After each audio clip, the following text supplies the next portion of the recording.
சென்னையில் கஞ்சா விற்பனை செய்ததாக கைது செய்யப்பட்ட பெண் திமுக சுகாதாரத்துறை அமைச்சர் மா சுப்பிரமணியனுடன் எடுத்துக்கொண்ட புகைப்படம் வெளியாகி பெரும் பரபரப்பை ஏற்படுத்தியுள்ளது. இது பற்றிய ஒரு செய்தி தொகுப்பை தற்போது பார்க்கலாம்.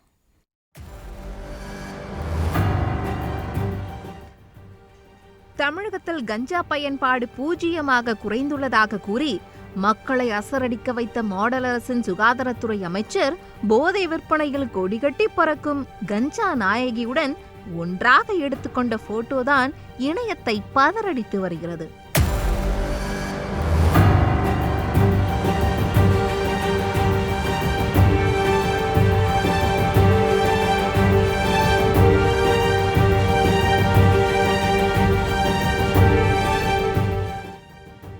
சென்னை ஒக்கியம் துறைப்பாக்கம் பகுதியில் கஞ்சா விற்பனையில் தனக்கென தனி நெட்வொர்க்கை வைத்திருப்பவர்தான் கஞ்சா நாயகி சரண்யா.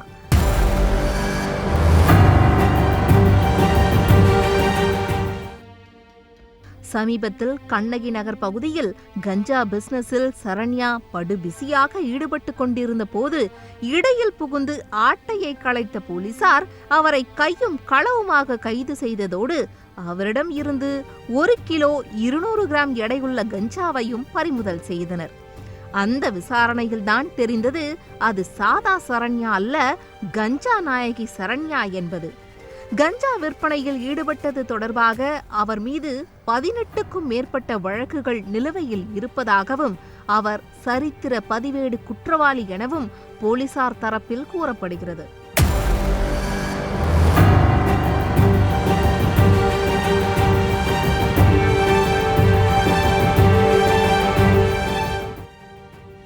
இந்த நிலையில்தான் கஞ்சா நாயகி சரண்யாவுடன் திமுக அமைச்சர் மா சுப்பிரமணியன் எடுத்துக்கொண்ட புகைப்படம் வெளியாகி பரபரப்பு தீயை பற்ற வைத்திருக்கிறது.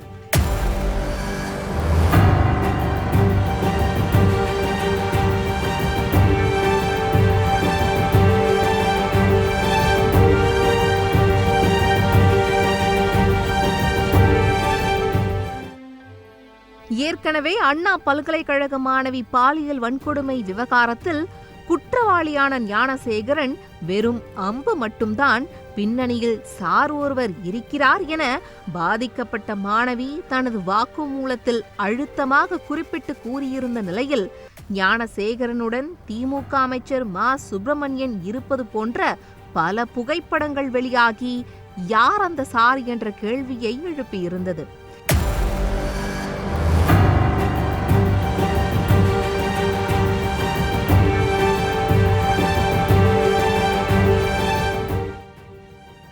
இந்த நிலையில் கஞ்சா நாயகி சரண்யாவுடன் அமைச்சர் மா சுப்பிரமணியன் இருக்கும் புகைப்படம் சரண்யாவின் கஞ்சா நெட்வொர்க்குக்கு யார் தலைவன் என்ற கேள்வியை எழுப்பியுள்ளது.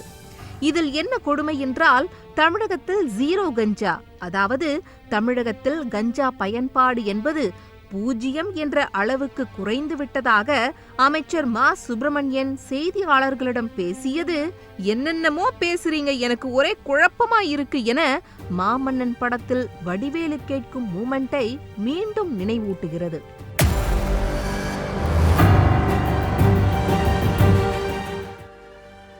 தினமும் ஆயிரக்கணக்கான நோயாளிகள் வந்து செல்லக்கூடிய சென்னையின் பிரதான ஸ்டான்லி மருத்துவமனையில் கஞ்சா சாகுபடி அமோகமாக நடந்து கொண்டிருக்க, தமிழகத்தில் கஞ்சா பயன்பாடு முற்றிலும் குறைந்துவிட்டது என்ற திமுக அமைச்சரின் பேச்சு சூடோபெட்ரின், மெத்தபெட்டமைன் போன்ற சிந்தட்டிக் ட்ரக்ஸ் மற்றும் ஓஜி கஞ்சாவின் பயன்பாடு அதிகரித்து விட்டதால் கஞ்சா பயன்பாடு குறைந்துவிட்டது என்ற கவலையை அந்த டோனில் சுட்டிக்காட்டினாரோ என்ற கேள்வியை எழுப்புகிறது. பெண் கஞ்சா வியாபாரியுடன் அமைச்சர் மா சுப்பிரமணியன் இருக்கும் புகைப்படத்தை பார்க்கும் போது ஓஜி கஞ்சாவின் பயன்பாடு அதிகரிப்பால்தான் சாதா கஞ்சாவின் பயன்பாடு குறைந்துவிட்டதா என்பதற்கான விரிவான விளக்கத்தை தரக்கூடிய அத்தனை அஷ்ட லட்சணமும் மா சுப்பிரமணியனுக்கு மட்டுமே இருப்பதை காட்டுகிறது.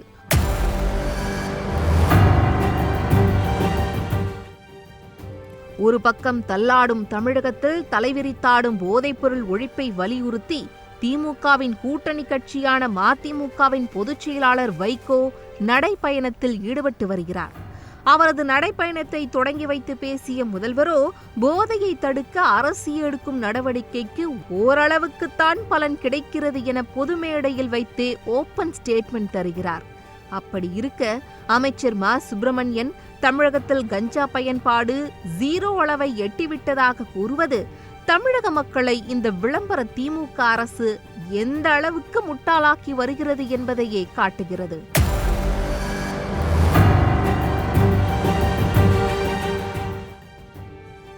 சிங்கம் படம் டேனிக்கே டஃப் கொடுக்கும் வகையில் திமுகவின் சென்னை மேற்கு மண்டல அயலக அணியின் துணை அமைப்பாளரான ஜாஃபர் சாதிக் நியூசிலாந்து, ஆஸ்திரேலியா என சர்வதேச அளவில் போதைப்பொருள் கடத்தல் கும்பலின் மூளையாக செயல்பட்டு கைதான கதையெல்லாம் மக்கள் நன்கு அறிந்த ஒன்று.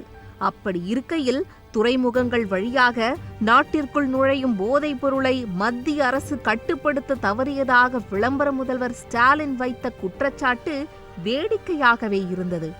இந்தியாவில் இருந்து தேங்காய் தூள் என அனுப்பப்பட்ட பொட்டலங்களில் சூடோபெட்ரின் என்ற உயரக போதைப் பொருள் இருந்ததாக ஆஸ்திரேலியா மற்றும் நியூசிலாந்து நாடுகளில் இருந்து வந்த தகவல்களின் அடிப்படையிலேயே திமுக நிர்வாகி ஜாஃபர் சாதிக்கை மத்திய போதைப் பொருள் தடுப்பு பிரிவு அதிகாரிகள் கைது செய்தனர். ஆஸ்திரேலியா மற்றும் நியூசிலாந்து நாடுகளுக்கே இந்தியாவில் இருந்து திமுக நிர்வாகி மூலமாக சிந்தட்டிக் ட்ரக்ஸ் சப்ளை செய்யப்பட்ட நிலையில் மத்திய அரசு போதைப் பொருளை கட்டுப்படுத்த வேண்டுமானால் முதலில் திமுகவை தான் கட்டம் கட்ட வேண்டும். இந்த லட்சணத்தில் திமுக அமைச்சர் மா சுப்பிரமணியனுடன் புகைப்படத்தில் இருக்கும் கஞ்சா நாயகி சரண்யா 196வது ஆவட்ட கண்ணகி நகர் திமுக துணை செயலாளர் என கூறப்படுவது திமுகவுக்கும் போதைக்குமான நெருங்கிய தொடர்பையே அடிக்கோடிட்டு காட்டுகிறது.